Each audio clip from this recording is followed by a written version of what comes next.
ನಮಸ್ಕಾರ ಸ್ನೇಹಿತರೆ, ಎಲ್ಲರಿಗೂ ಈ ನನ್ನ ಒಂದು ಯೂಟ್ಯೂಬ್ ಚಾನಲ್ಗೆ ಸ್ವಾಗತ ಸುಸ್ವಾಗತ.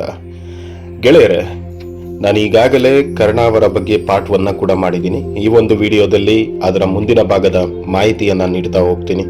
ದಯವಿಟ್ಟು ಯಾರು ಕೂಡ ಮುಂದೆ ಸ್ಕಿಪ್ ಮಾಡಬೇಡಿ.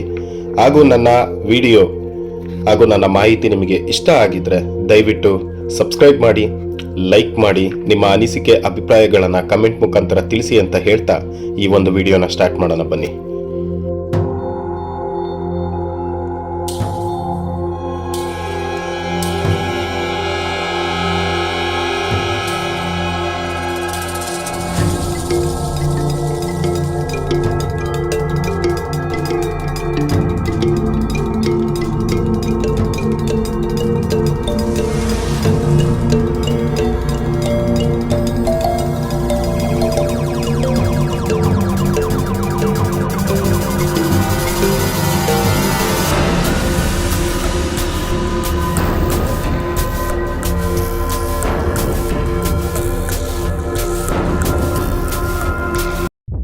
ಸ್ನೇಹಿತರೆ, ಗುರು ಶಾಪದಿಂದ ಕರ್ಣನು ಬೇಸರದಿಂದ ಗುರುಗಳಿಗೆ ನಮಸ್ಕರಿಸಿ ಹೊರಬಂದನು.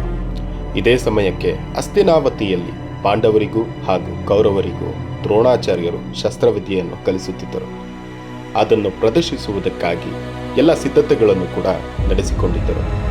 ಸಭೆಗೆ ಬಂದ ಕರ್ಣನು ಅರ್ಜುನ ರಂಗಕ್ಕೆ ಪ್ರವೇಶಿಸುವುದೇ ತಡ ಆತನನ್ನು ಅಲ್ಲಿದ್ದ ಗುರುಗಳು ಮತ್ತು ಇತರರು ಪ್ರಶಂಸಿಸಿದ್ದು ಅಲ್ಲೇ ಇದ್ದ ಕರ್ಣನಿಗೆ ಕೇಳಿದ್ದೇ ತಡ ಮುಂದೆ ಬಂದು ಅರ್ಜುನನನ್ನು ನಾನು ಗೆಲ್ಲುತ್ತೇನೆ ಎಂದು ಸವಾಲಾಕಿದ. ಆದರೆ ಅಲ್ಲಿದ್ದ ಕೃಪಾಚಾರ್ಯ ಮತ್ತು ಕೆಲವರು ಸೂತಪುತ್ರನನ್ನು ಅರ್ಜುನನ ಸರಿಸಮಾನವಾಗಿ ಭಾವಿಸಲು ಸಾಧ್ಯವಿಲ್ಲ ಎಂದು ವಿರೋಧಿಸಿದರು. ಆಗ ತಾನೇ ಭೀಮನಿದ್ದರೂ ಸೋತಿದ್ದ ದುರ್ಯೋಧನ ಇದನ್ನು ಖಂಡಿಸಿ ಕರ್ಣನ ಪರವಾಗಿ ವಾದಿಸಿ ಅವನಿಗೆ ಅಂಗರಾಜ್ಯದ ಅಧಿಪತ್ಯ ವಹಿಸಿ ರಾಜ್ಯಾಭಿಷೇಕವನ್ನು ಮಾಡಿಸಿ ಗೌರವಿಸಿದನು. ಅಂದಿನಿಂದ ಕರ್ಣ ಮತ್ತು ದುರ್ಯೋಧನ ಒಳ್ಳೆಯ ಗೆಳೆಯರಾಗಿದ್ದರು. ದುರ್ಯೋಧನನ ಆಪ್ತನಾದ ಕರ್ಣನು ದುಶ್ಯಾಸನ, ಶಕುನಿ ಮತ್ತು ಸೈಂಧವರೊಂದಿಗೆ ಅರಸರ ಎಲ್ಲ ಕಾರ್ಯಗಳಲ್ಲೂ ಬೆಂಬಲಿಸಿದವನಾದ ಮತ್ತು ಪಾಂಡವರ ವಿನಾಶಕ್ಕೆ ಮುಂದಾದ. ಕರ್ಣನ ಪರಾಕ್ರಮದ ಜೊತೆಗೆ ಅವನ ದಾನ ಗುಣವೂ ಸಹ ಎಲ್ಲೆಲ್ಲೂ ಪ್ರಚಲಿತವಾಗುತ್ತಾ ಬಂತು. ಭೀಮ ದುರ್ಯೋಧನರಿಗೆ ಹೇಗೆ ಬದ್ದೆ ವೈರವೋ ಹಾಗೆಯೇ ಕರ್ಣ ಮತ್ತು ಅರ್ಜುನರಿಗೆ ಎಲ್ಲ ವಿಷಯಗಳಲ್ಲೂ ಸ್ಪರ್ಧೆ ನಡೆಯುತ್ತಲೇ ಇತ್ತು. ಅರ್ಜುನನ ಮೇಲೆ ಆಸಕ್ತನಿದ್ದ ಇಂದ್ರನು ಹೇಗಾದರೂ ಮಾಡಿ ಕರ್ಣನನ್ನು ಶಕ್ತಿಹೀನನನ್ನಾಗಿ ಮಾಡಬೇಕೆಂದು ಕರ್ಣನ ಉದಾರ ಗುಣವನ್ನು ಅರಿತ ಇಂದ್ರನು ಕರ್ಣನಲ್ಲಿಗೆ ಬರುತ್ತಾನೆ. ಆತನು ಬಂದು ಕವಚ ಕುಂಡಲಗಳನ್ನು ಬೇಡುತ್ತಾನೆ. ಇಂದ್ರನ ಸಂಚನ್ನು ತಿಳಿದ ಸೂರ್ಯದೇವ ಸ್ವಪ್ನದಲ್ಲಿ ಬಂದು ಕೊಡದಿರು ಎಂದು ತಿಳಿಸಿದರೂ ಸಹ ಕರ್ಣನು ಸಹಜ ಗುಣಕ್ಕೆ ಅನುಸಾರವಾಗಿ ತನಗೆ ರಕ್ಷೆಯಂತಿದ್ದ ಕವಚ ಕುಂಡಲಗಳನ್ನು ಮನಸ್ಫೂರ್ತಿಯಿಂದ ಇಂದ್ರನಿಗೆ ಒಪ್ಪಿಸುತ್ತಾನೆ.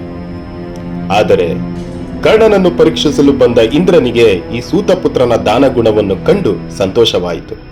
ತನ್ನ ನಿಜ ಸ್ವರೂಪವನ್ನು ತೋರಿಸಿ ಕರ್ಣನಿಗೆ ಶಂಕ್ರಾಯುಧವನ್ನು ಕೊಡುತ್ತಾನೆ.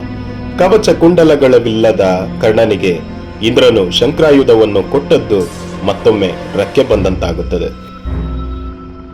ಇತ್ತ ಕೌರವರ ಉಪಟಳಕ್ಕೆ ಗುರಿಯಾದ ಪಾಂಡವರು ಅರಗಿನ ಮನೆಯ ವಿಪತ್ತಿನಿಂದ ಪಾರಾಗಿ ಏಕಚಕ್ರಪುರಿಯಲ್ಲಿ ವೇಷ ಬದಲಿಸಿಕೊಂಡು ಕೆಲವು ದಿನಗಳಿದ್ದರು. ಅರಗಿನ ಮನೆ ಎಂದರೆ ಮೇಣದ ಮನೆ. ಕಿಡಿ ಹಚ್ಚಿದರೆ ಸಾಕು, ಒತ್ತಿ ಕ್ಷಣಾರ್ಧದಲ್ಲಿ ಎಲ್ಲ ಸುಟ್ಟು ಹೋಗುವ ರೀತಿ ಕೌರವರು ಪಾಂಡವರಿಗೆ ನಿರ್ಮಿಸಿ ಕೊಡಲಾಗಿತ್ತು. ಹತ್ಯೆ ಮಾಡಲೆಂದೇ ಹೊಂಚು ಹಾಕಿದ್ದರು ಕೌರವರು.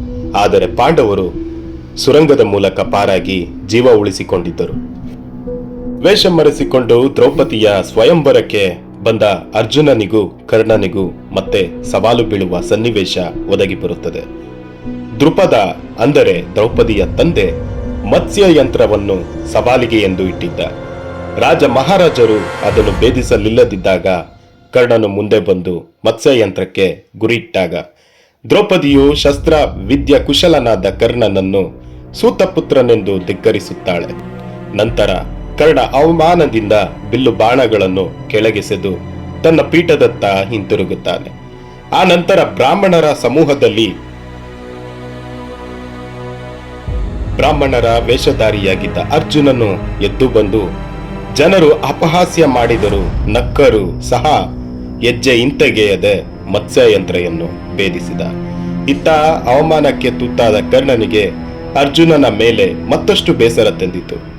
ಮಹಾಭಾರತದ ಕಥನ ಹತ್ತಿರವಿದ್ದಂತೆ ಶ್ರೀಕೃಷ್ಣನು ಕರ್ಣನಿಗೆ ಏನು ಹೇಳುತ್ತಾರೆ ನೋಡೋಣ ಮುಂದಿನ ಭಾಗದಲ್ಲಿ.